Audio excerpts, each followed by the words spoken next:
Nothing can be more frustrating when you sit down to watch one of your favorite programs on ESPN Unlimited. and you run into issues streaming it. Well, in today's tech video, I'm going to show you how to fix ESPN Unlimited app if it isn't working. on your TCL Smart TV.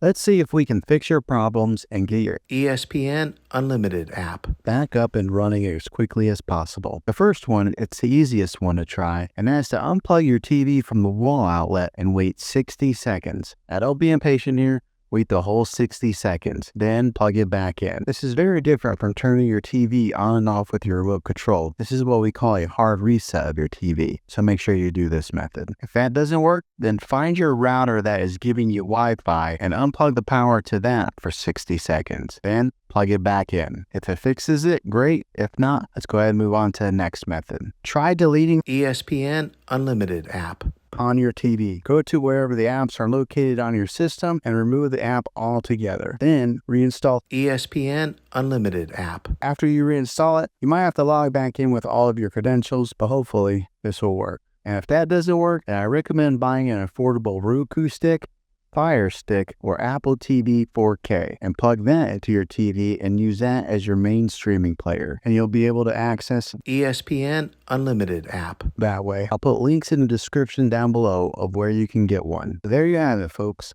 If this video was helpful, go ahead and click a thumbs up on it. Go ahead and subscribe to my channel. I make tech videos all the time, and I would love to have you back in the next one. Take care.